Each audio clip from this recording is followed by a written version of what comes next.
Hello, so here we are with Susanna Kearsley of Sourcebooks, and she just won an RT Reviewer's Choice Award last night, right? Yeah, it was last night. And the category novel with strong romantic elements for The Rose Garden, which is a historical fantasy, has time travel in it, which is always fun. Yeah. Came out in November. Yes. And so do you want to tell us about The Rose Garden? The Rose Garden's it's a time travel novel, which is actually the one thing that I always said I would never write in my 18 years of writing books. It was like, oh, I'll never attempt to time travel. I love time travel stories. I grew up in, the late 70s, early 80s, so The Two Worlds of Jenny Logan and Somewhere in Time, those were always sort of my big weepy romance movies, and I love time travel. The first book my sister ever gave me, I think, was Knight in Shining Armor by Jude Devereaux. So I think I figured it had been done so well before, what could I possibly add to it? Mm-hmm. And it was actually, oddly enough, it was my sister's death from cancer 7 years ago that started that novel, because I don't know how other people write, but I see a novel like a film, and I know I've got a novel when I get the first sentence. Mm-hmm. And the first sentence of that book originally was, I lost my only sister in the last days of September. Oh, wow. And I thought, I'm so not ready to write this book. Yeah. And I put it aside, and I came back to it a little bit later, and I thought, okay, well, let me just change that month. Let me just change it to, I lost my only sister in the last days of November, and then it's not me, it's somebody else. And and it kind of took me on this whole journey that I didn't really expect it to take me on, and it was kind of neat. And it could only be a time travel novel. Mm-hmm. So in a way, it was kind of neat. It helped me heal a lot from that. So it was wonderful. And it's wonderful to see it. When it won the Historical Fantasy Award last night, it was just I think I gave the shortest speech of any of the award recipients, because I was just, you get up there and you look out at the room full of readers, and you're just so overwhelmed that people have given you this, and it was just a wonderful, wonderful moment. Yeah. So, and it's also up for a Rita, too, right? It is up for a Rita. And what category is that? The novel with strong romantic elements. I've got some very stiff competition. Deanna Rayburn, who I've never met, but we tweet back and forth all the time. Cool. So we figured we can either do Pistols at Dawn or Margaritas at Midnight. And we figured one of them's more fun. So we're going to do the Margaritas and then just see who wins. And it's just going to be a wonderful experience to go down there and be up for the Rita. Yeah. Well, you'll have the first, once you have the margaritas at midnight, you'll be ready for the Pistols at Dawn. That's right. If you have enough margaritas, right? So Sourcebooks has bought your whole backlist. They have. Which is fantastic. Yes, and these books are from the 1990s and forward, and for right? on, yep. Mm-hmm. And Mariana is the first one that they're... Mariana was the first, sort of, I call it my first big book. It was the book that sort of opened all the doors for me. I wrote it and finished it in 1993, and it won the British Catherine Cookson Fiction Prize, which at that time was £10,000 of money, plus a publishing contract, plus just a host of other stuff. So it got me my first major publisher. It got me my agent, who has been my agent ever since. It just opened so many doors for me. And when it came out in the States, it came out in kind of small release. It was in 1995. Not a lot of people knew about it. So it's really nice to see Sourcebooks being able to bring that back this many years later with such they put a beautiful cover on it.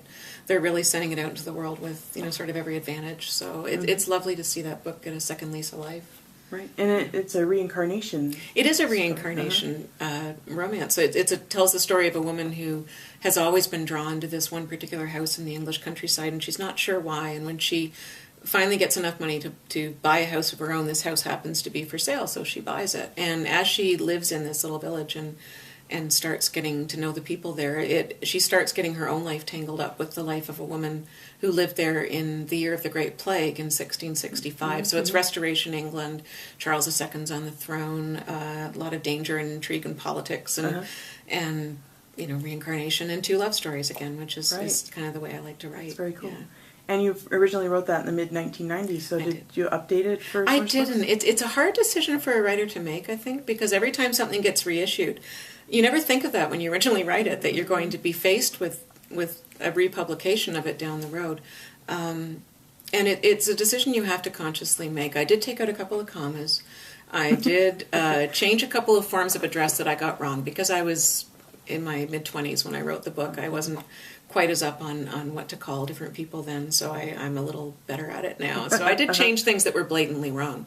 But as far as adding in technology, no, I didn't do that. They still smoke in the pub. They still They have no cell phones. Because it would change the story too much. Right. If you give them that technology, then their actions don't make sense anymore, because Right. if you have a cell phone, then of course you're going to be able to use it. And so I had to make that decision. And oddly enough, I have one wonderful Australian fan who that is her favorite book. And she's an elderly lady, and she only reads Mariana. And when she finishes reading it, she turns right around and she reads it again. Oh. And her daughter wrote me a while ago, sort of in desperation, wanting me to send her a new copy of the book, because her original copy that her mother keeps reading over and over again was falling to pieces. So I sent her mother a copy, and I said it was one of the updated ones. And she said, well, I hope you didn't change it very much, because I will know if you did. I will be able to spot any change that you made. And I think she probably spotted the comments that I changed. So. But other than that, so it reminded me that for other readers, this is a book that means something to them. This is a book that is not just my own, because when you create a book and you give it out there to the readers, it becomes theirs too. And you don't really want to mess around with their book too much. That's not nice. Right. Yeah, that's not nice. They'll be angry. You'll need a bodyguard. Yeah, that's not really a nice thing to do. So you have The Shadowy Horses is coming up in fall, and that is a re-release, right? That is a re-release as well. That hasn't been out in the States since the late 1990s. I think it was 1999 that it came out in the States. And it's really one of the few books I wrote that is not a time slip. There's no dual time thing. It does have a ghost in it. That's the paranormal thing. But it takes place on an archaeological dig in the Scottish borders. My own history, or my own background, is museum work. And I knew a fair number of archaeologists, and they kind of helped me with this and got the details right. And it was a lot of fun. They're digging for the lost Ninth Legion, the Roman Legion, which has come into vogue again with movies like Centurion and The Eagle. So it's kind of neat. And there's a little boy in that story who is 8 years old, and he's a psychic, and he plays an important role in the dig itself. But interestingly enough, in the meantime, he has kind of grown into the hero of the book that I'm now finishing writing, which Source Books is going to bring out in spring of 2013, called The Firebird. So it's kind of neat how they've got it organized, because people will be meeting Robbie, this little boy, in The Shadowy Horses, and then 6 months later you'll be meeting him as Rob, the all-grown-up, almost 30-year-old hero of The Firebird. So it should be kind of interesting. That'll be a nice treat for your early readers and your new readers. Yeah. And kind of a treat for me as a writer to rediscover that character, because you don't think you're going to go back to a character that was a child and make him a man, but he comes into the book just the same as I remember him, so it was kind of neat. I would think as a writer it's easier too, because you already have his backstory.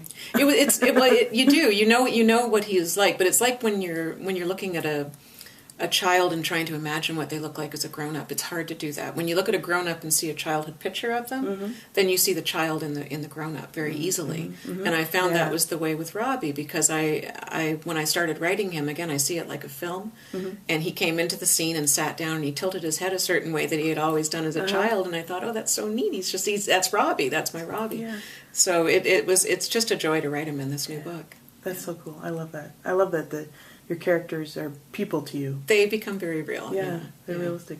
So your first Source Books book in 2010 was called The Winter Sea. Yes. And it hit the USA Today list. It did. And that was, I don't know how many readers actually know. I mean, it hit both the USA Today and the New York Times bestseller list, but it hit the USA Today list first. And that was more special to me than the New York Times list. Sorry, New York Times.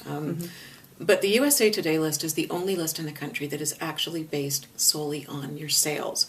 So when you get on the USA Today list, you've earned your place on that list. It means that people actually went out and bought the book. Readers went out and bought your book off the bookshelf, which still blows me away that people do that. So that for me was such a huge affirmation. That was a very difficult book to sell in the States. It had done very well over in the UK the year before when it was released, but trying to find an American publisher for it was very difficult. Not a lot of American publishers wanted to take a chance on the book, and I was so happy that Source Books did, and I was so happy that it did so well for them. Right. It finaled for Rita as well, but I lost to Nora. So I figure if you're going to lose to anybody, lose to Nora, because I was okay. But the USA Today list just meant so much to me, and it has gone back on a couple of times since then, and every time it does, it just gives me such a boost to know that it's the readers that put it there, because they're so important. Yeah, I love that, and I love hearing that being with USA Today and all. And the Winter Sea, that was related to the Firebird, right? The Winter Sea is a dual-time story again. It's a book within a book, so it's a novelist writing a historical novel. So you get her novel within her love story. And the novel is historical. It has to do with Jacobites in the early part of the 18th century, so a little bit earlier than the Outlander bunch, sort of the generation before that. The Winter Sea carries on the story of those past characters, so it carries on the Jacobite story. But the only way to continue the present-day characters would have been to give them a new problem, and I really didn't want to give them a new problem. They were too happy at the end of the book. So I'm bringing in new modern-day characters to wrap around that. And I'm trying to structure it specifically so you don't have to have read the one to read the other. You can read them in any order, or you can read them both alone. They'll both stand completely separate from each other and alone as individual stories, because I don't always like having to go back to book one before I read book two. So people will be able to read them together or separately, but they will intertwine. There's a little girl in the Winter Sea that a lot of people took me to task for not giving her the happiest of endings. Her name was Anna, so the Firebird is really Anna's story, and it does give her a happy ending at the end. Great. Yeah. Good job. Well, thanks, Susanna. This is really great. Thank you so much, Joyce. It's been such a pleasure. It really has.